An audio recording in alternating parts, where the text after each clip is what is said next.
I've inspected hundreds of work sites in my career, chemical plants, offshore stations, manufacturing yards built long before safety became a priority. I pride myself on being calm under pressure. Methodical. Careful. But there's one incident I can't shake off, because I narrowly escaped the unfortunate disaster. It happened 2 winters ago, in an industrial town tucked between thick forests and abandoned rail lines. The place always felt isolated. Cold, even when the heaters were on. You could stand in the middle of the plant and feel the air pressing in on you. That morning was unusually foggy. A pale, colorless fog wrapped around everything, swallowing up sound and distance. You couldn't see more than 20 or 30 feet ahead. Even the floodlights looked dull, like their beams were being choked. I had come in earlier than usual to approve a task. A team of 4 men had been assigned to open an old caravan, a large metal container welded shut years ago to secure explosive materials inside. It needed inspection. The paperwork listed everything as stable and safe. But something about that caravan never sat right with me. When I approached it with the team, the fog swirled around its rusted frame. It looked like it hadn't been touched in decades, except for the new orange paint marking it for maintenance. The men stood close by, ready to start. I remember their faces clearly. Brock, the oldest of them, silent, dependable, always the first to volunteer. Green, quick with his hands, quicker with jokes, but serious when it mattered. And then the 2 newcomers, Miller and Jonas. It was their first day on the job. Fresh orientation badges clipped to their jackets, breathing into cold hands as they waited for instruction. Before I could approve the task, I needed a gas test done. Standard procedure. I reached into my bag, only to realize the gas tester wasn't there. I cursed under my breath. I must have left it in the equipment room a few buildings over. I turned to the men and said, "Don't start anything until I get back. I'll be 5 minutes." The men nodded. Green laughed lightly and saluted. "All right, boss, we're not touching a thing." I started walking back through the fog, boots crunching over frost-coated gravel. The path was long and eerily quiet. Even the generators sounded muffled, like the fog was swallowing their hums. Halfway there, a strange sensation washed over me. I paused, listening. Nothing. Just the thick silence of an early winter morning. I found the gas tester exactly where I'd expected, on a steel shelf beside some dusty respirators. I grabbed it, did a quick functionality check, and hurried back. But the moment I stepped outside, a blast wave hit me, not strong enough to throw me, but enough to rattle the air, vibrate the ground beneath my boots, and punch the breath from my chest. It wasn't loud from where I stood. It sounded muted. I froze. Every instinct in me screamed. And then I saw it, the fog glowing faintly orange. I ran. Faster than I'd ever run in my life. The closer I got, the more the fog thinned, revealing the disaster. The caravan wasn't there anymore. Just twisted shards of metal sticking out of the ground like jagged bones. Smoke drifted upward in slow, lazy curls, as if the explosion hadn't happened seconds earlier but hours ago. And the men. Pieces of reflective fabric. A glove lying alone on the gravel. A boot still warm to the touch. Nothing whole. Nothing living. I felt my knees weaken. The gas tester slipped from my hand and hit the ground with a sharp clatter that echoed far too loudly in the stillness. I kept telling myself. They promised they wouldn't start. They promised. The investigation dragged on for weeks. Tests were run, formulas calculated, samples analyzed. The official conclusion showed that most of the explosive materials inside had absorbed moisture over the years. Corrosion had triggered chemical instability. What should have been inert, wasn't. And when the cutting disc met the metal, the spark set off a chain reaction that wasn't survivable. But there's something the report didn't mention. Something only I know, because only I felt it. That shift in the air. That subtle pressure change behind me. It happened before the explosion. Like the caravan knew I was walking away. Like it waited for me to be out of reach.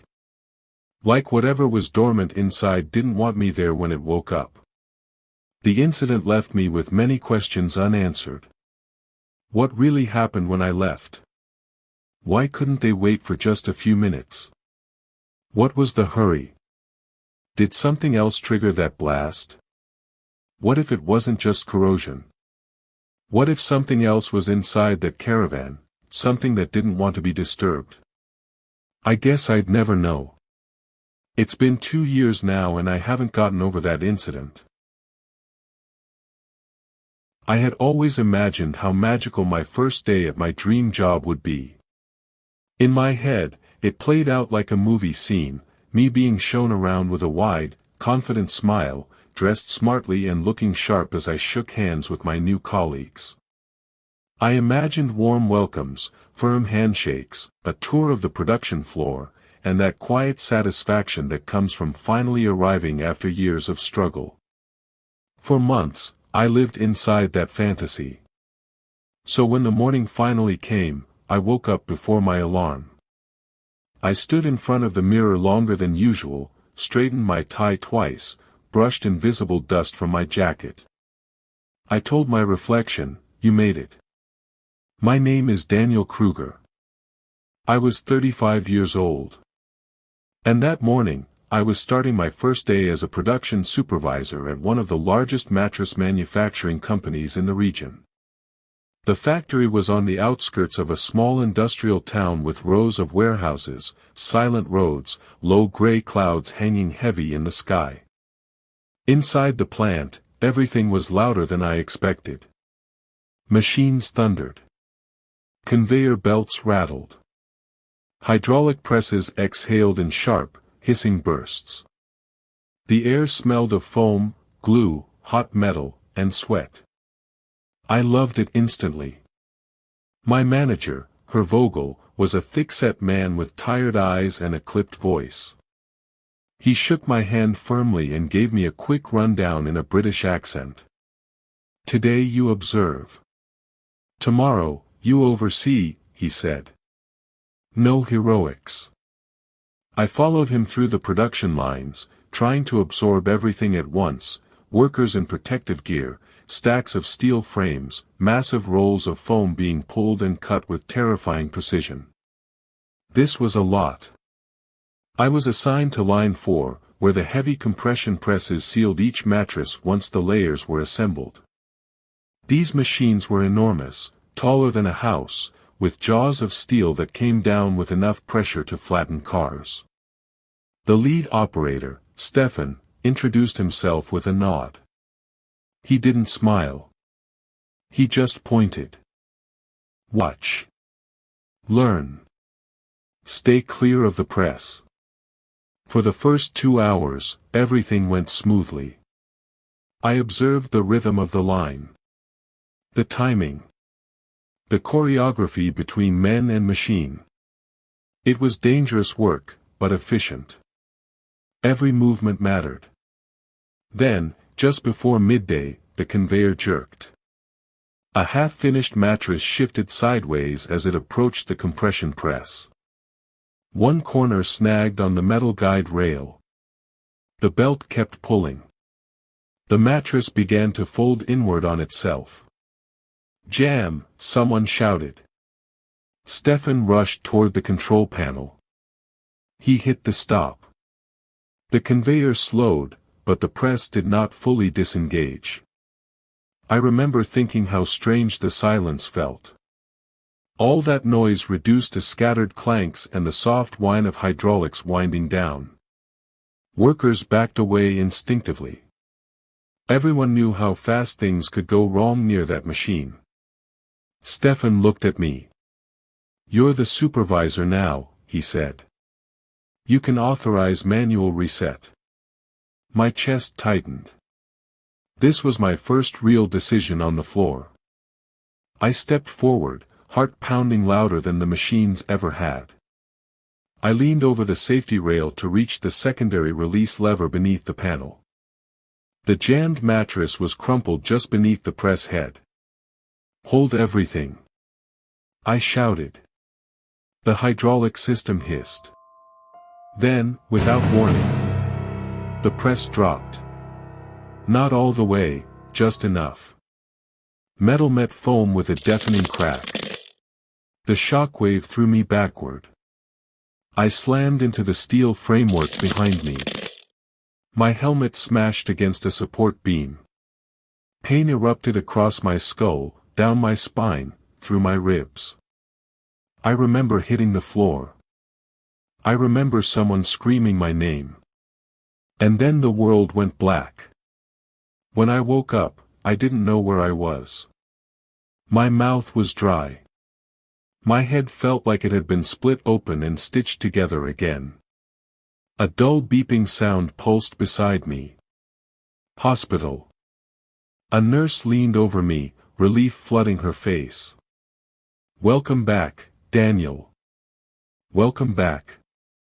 I was confused. "You've been unconscious for 4 days."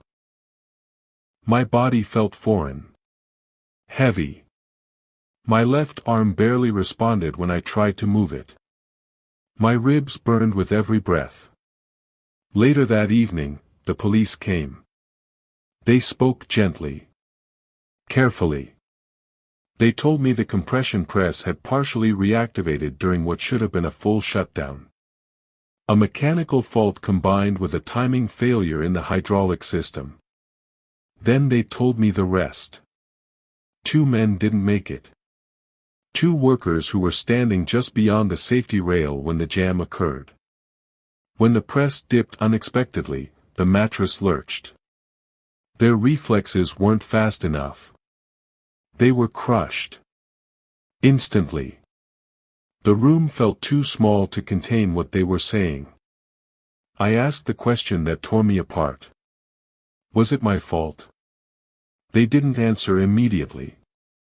Finally, one of them said, "It was a system failure." But timing matters in these cases.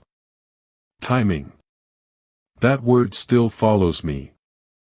I spent the rest of the week in that hospital bed, drifting in and out of sleep, replaying the moment again and again. The press dropping. The sound. The vibration. The way everything changed in less than a second. When I was finally discharged, I sat alone in my apartment that night, surrounded by untouched job documents, still wrapped in plastic. I never returned to that factory. They shut down Line 4 for months. The press was dismantled. Red tape, lawsuits, inspections. The town moved on the way towns always do. But I didn't. Because what no one tells you about survival, is that sometimes it feels heavier than dying.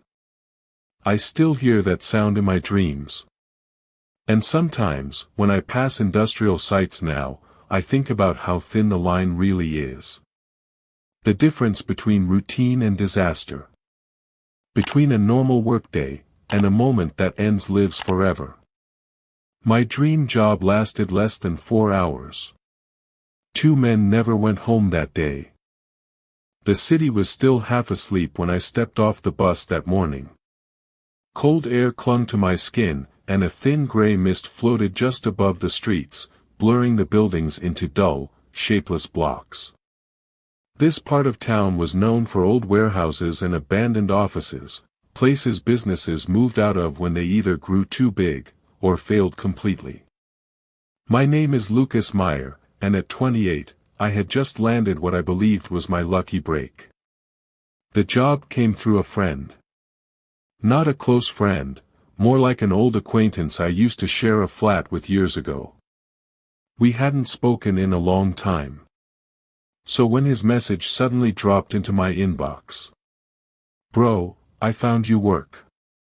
They need people urgently. Pay is good. No long process."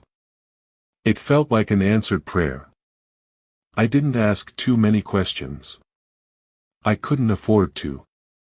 I was desperate. Rent was due. My savings were gone. And every place I had submitted my resume to had either ignored me, or rejected me. By the time I arrived at the address he sent, the fog had thickened. The building stood alone at the end of a narrow street, tall, narrow, and painted in a dull color that once might have been white. No company sign. No reception banner. Just a single metal door with a small notice screwed into it. Staff entrance only. I checked the address again on my phone. It matched. Still, something about the place made me uneasy. The silence was too deep for a city that was supposed to be waking up. Even the distant traffic sounded far away, like it belonged to another world entirely. I hesitated at the door, fingers hovering over the handle, and for the first time that morning, a strange thought crossed my mind. Why would a company that pays so well be hidden in a place like this?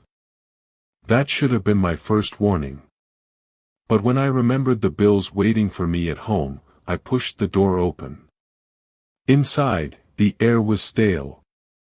Like it had been trapped there for years. The hallway lights flickered weakly, and the floor tiles were uneven, some cracked, some stained dark in places that looked like they'd been scrubbed too many times. That's when I met my boss. He didn't introduce himself. He just looked at me, long and slow, like he was inspecting meat. "You're late," he said. It was 5:52 a.m. He slid a thin file toward me. My name was already on it. No interview. No questions. Just. "You start immediately." His office had no windows. Just a desk, 2 chairs, and a wall clock that ticked louder than it should have. Every tick felt deliberate. Measured. I asked what the company actually did. He smiled. "You'll see." That was my second warning. They gave me no uniform. No ID card. No proper contract. Just work gloves, already worn, and a single instruction. Do exactly what you're told. Don't ask questions. The work floor was worse than the office. The room was huge, but the ceiling lights barely lit it. Shadows clung to corners. The workers moved quietly. No one joked. No one chatted. No headphones. No radios. Just the low hum of machines and the soft shuffle of feet. And the work itself. Unlabeled packages. Heavy sacks that leaked dark powder. Metal containers that vibrated slightly when you stood near them. No safety signs. No emergency exits in sight. No explanation. At one point, I lifted a sack that felt warm. Warm. I dropped it immediately and stared at my hands, convinced something would start burning through my skin. Nothing happened. But the fear stayed. Around mid-morning, I noticed something else. No worker ever finished a full shift beside the same person. People were quietly moved. Replaced. Shifted around like pieces on a board. And some, simply disappeared from the floor without announcement. When I whispered to the man beside me, "Where did that guy go?" He stiffened. Then, without looking at me, he said, "You focus on your work here." That was my third warning. The boss walked the floor slowly, hands behind his back, shoes making soft tapping sounds as he passed behind workers. Every time he stopped behind me, my body went cold. Once, I felt his breath near my ear. "You're a church boy?" he asked gently. My throat locked. "Yes, sir," I replied without turning. He nodded and walked away. From that moment on, I was certain of one thing. This was not a normal job. By early afternoon, my hands were shaking uncontrollably. My chest felt tight. The air felt heavier with every hour that passed. I started quietly praying under my breath while I worked. "God, please, just let me finish today. Let me walk out of here alive." Closing time finally came. It felt like the longest hours of my life. No bell rang. No announcement came. People simply began to slow, as if waiting for permission to breathe again. Then the boss spoke. "New guy," he said, pointing at me. "You stay behind." My legs nearly gave out.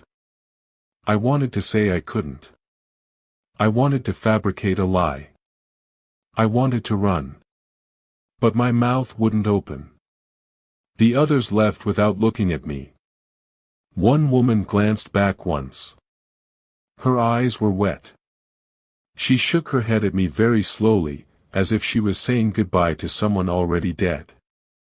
The boss led me through a back door. The room beyond it was colder. Much colder. The walls were bare concrete. The smell there was metallic, sharp, unforgettable. At the far end of the room were more containers. Open ones. I saw things inside them that my mind still refuses to describe clearly. Shapes wrapped in dark material. Straps. Stains that could not be from oil alone. My body went numb.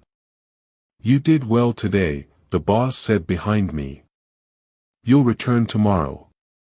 That was when fear finally broke through whatever paralysis held me.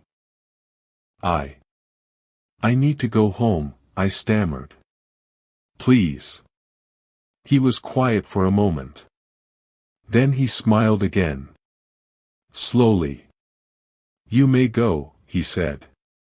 I didn't walk out of that building. I ran.